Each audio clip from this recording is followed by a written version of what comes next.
E aí galera do Me Salva, estamos aqui começando mais uma aula de mecânica para ensino superior. E nessa aula aqui a gente vai ver então mais um exemplo, agora utilizando o diagrama de corpo livre, que é uma ferramenta muito importante e muito útil na hora de resolver problemas que envolvam força. O nosso exemplo ele consiste nisso aqui. A gente tem duas caixas conectadas por uma corda, tá? A caixa 1 ela está sobre uma superfície que tem coeficiente de atrito dinâmico μd e coeficiente de atrito estático μe. A superfície aqui da caixa 2 ela não tem atrito, tá? Sem atrito.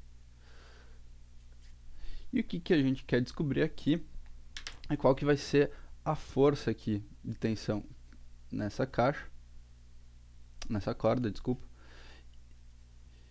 e qual que é a aceleração do sistema, então se o sistema está se movendo ou não. Primeira coisa que a gente tem que fazer aqui para resolver esse problema, vamos seguir um passo a passo, é então encontrar as forças. Tá? Então vamos ver quais forças estão aqui atuando nesse sistema e quais forças não estão. Para começar, vamos botar aqui então o peso, a força gravitacional, que a gravidade então está exercendo sobre cada uma das caixas. Tá? Aqui então Fg2, tá? A gente tem a força gravitacional que é aplicada em cada uma das caixas. Devido a essa força aqui, então vai surgir uma força de contato entre a caixa e a superfície, que a gente vai chamar de normal. Então a gente vai ter aqui uma força normal 1. E aqui a gente tem então um plano inclinado, a força normal ela vai estar aqui, ela vai estar perpendicular, desculpa, ao plano. Aqui a superfície, força normal 2. Tá? E qual então a última força que está faltando aqui é a força de atrito. Aqui então FA, que vai ser contrária ao movimento.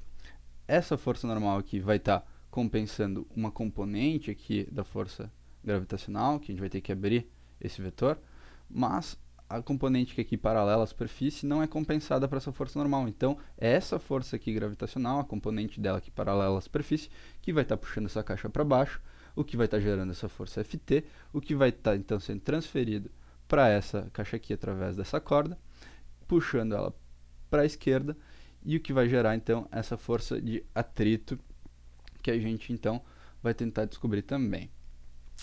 Tá? Vamos partir então, qual que é o segundo passo para resolver esse problema? A gente vai ter que desenhar o diagrama de corpo livre, que é esse então o coração da nossa resolução aqui.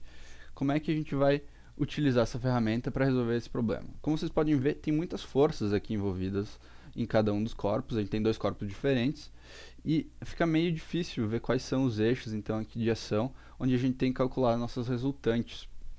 Para isso, então, a gente vai botar essas duas forças, todas as forças, na verdade, desses dois corpos, em dois pontos. Aqui a gente vai ter o ponto representando a caixa 1 e um ponto representando a caixa 2.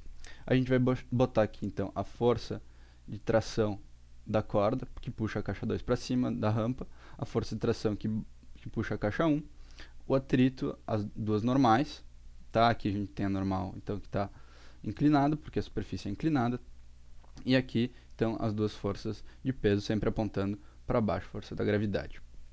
Então, aqui a gente tem o plano de movimento do corpo, vai ser esse aqui, horizontal, por onde ele pode se movimentar, aqui a resultante vai poder ser diferente de zero. E aqui, então, a gente tem um plano que é perpendicular ao plano de movimento, um eixo, né?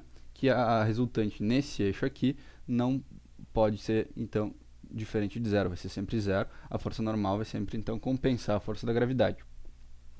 Já aqui, para tratar a caixa 2, a gente vai ter um eixo aqui onde ele pode se movimentar e um eixo aqui, então, perpendicular à superfície de contato, que não vai ocorrer movimento. Para isso, a gente vai ter que abrir essa força, então, da gravidade em duas componentes. A gente sabe que o ângulo aqui com a horizontal é θ, tá? Que a gente botou aqui, a gente tem no desenho, por exemplo, esse θ aqui. Se a gente fizer toda a geometria, a gente vai encontrar que ele está aqui também, tá? Então a gente pode utilizar esse ângulo aqui para abrir esses dois vetores. Aqui eu já fiz os vetores abertos. tá? Todas as forças estão decompostas nas suas componentes no eixo em que pode haver movimento e nos eixos em que não pode haver movimento devido à superfície, tá? Vamos seguir. A gente vai ter que equacionar a força resultante, então, para cada um desses eixos, tá? Vamos, então, chamar desse jeito aqui. Para a caixa 1, a gente vai ter uma força resultante 1, que é paralela à direção de movimento, à superfície. Esse aqui é o símbolo de paralelo. Então, vai ser a soma das forças que estão atuando aqui. E vai ter, então, a força resultante perpendicular, que então é perpendicular à superfície, que está aqui. Aqui eu estou somando todas as forças, tá? E igualando a massa vezes a aceleração. Aqui, então, é a aceleração paralela à superfície, então aqui o plano em cima da onde está a caixa.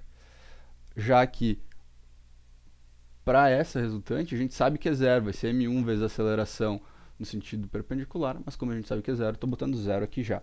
Vamos fazer a mesma coisa para o corpo 2, a caixa 2, tá? Então, aqui a gente vai ter, como a gente teve que decompor a força da gravidade aqui, a gente vai ter ela assim, com o seno e com o cosseno, tá?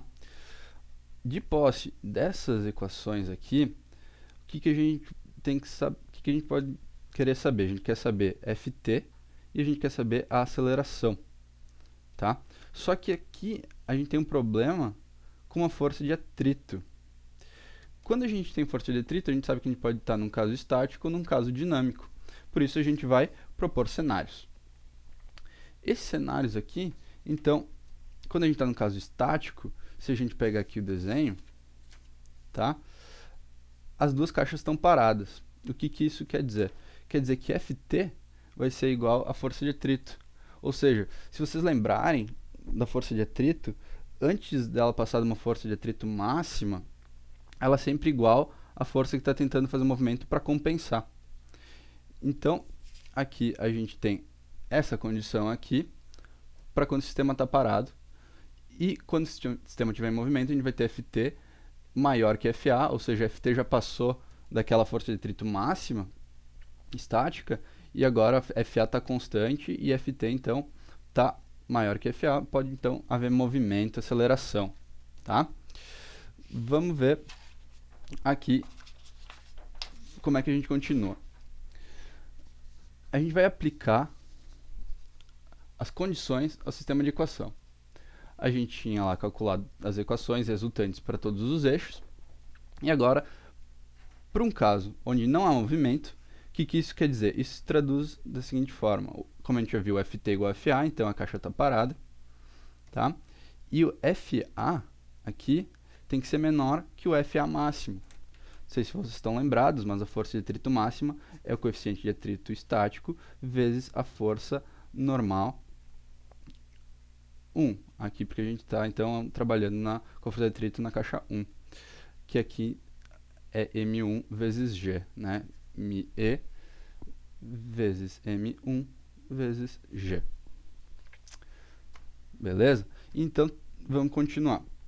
Aplicando essas relações aqui no nosso sistema de equações, para a nossa primeira equação aqui de força resultante paralela ao movimento aqui para a caixa 1, a gente tem, como Ft é igual a Fa, tá? Aqui a gente tem que a aceleração vai ser igual a zero, Ft menos Fa é igual a zero. Aqui, então, a gente tem já a aceleração para o caso estático, que é como a gente esperava. Para o caso estático, a gente tem que ter aceleração igual a zero. Só que, então, quando a gente partir para a força resultante na segunda caixa, a gente tem que essa componente aqui da força gravitacional está puxando a caixa para baixo, no plano, na superfície inclinada, e aqui a gente tem a força de tração que está puxando para cima. Isso aqui, então, é a força resultante, massa vezes aceleração. Como a aceleração é igual a zero, a gente tem que a força, então, de tração na corda é essa aqui. Esse aqui, então, para o caso estático. Como vocês podem ver, essa aqui é a força que está... é a componente da força gravitacional que está puxando a caixa para baixo.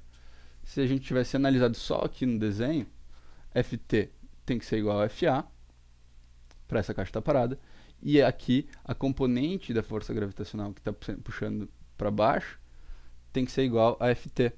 Se a gente pegar o diagrama de corpo livre, ele nos dá exatamente isso. Vamos botar aqui, diagrama de corpo livre.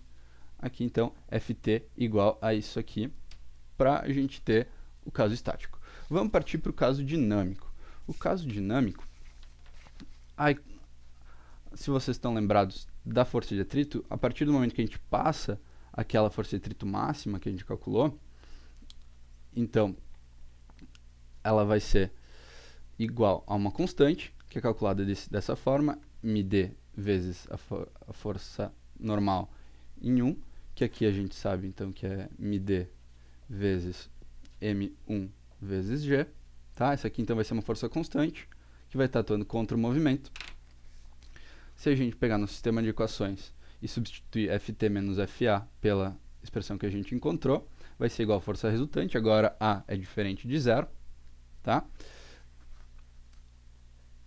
Aqui, se a gente partir para a equação resultante da força 2, a gente tem a componente que está puxando para baixo, menos a tração na corda que está puxando para cima, vai ser igual a massa vezes a aceleração. Muito importante ressaltar aqui que a aceleração é a mesma para as duas, porque as duas caixas elas estão conectadas e elas vão andar juntas. Então, a aceleração que uma caixa tiver vai ser igual a outra em módulo, né? Porque a direção delas, vocês podem ver que uma está inclinada e outra não. Mas como a gente está trabalhando em módulo, funciona. Aqui, então, se a gente pegar essas duas equações, o que a gente tem aqui? Está faltando a aceleração, a massa a gente tem, e está faltando a força de tração. Todo o resto a gente tem. A gente tem a inclinação e a gente tem o coeficiente de atrito. Se a gente resolver essa equação, esse sistema de equações, aqui a gente tem um sistema, né? A gente vai encontrar a resposta para Ft e para A, que são essas duas aqui.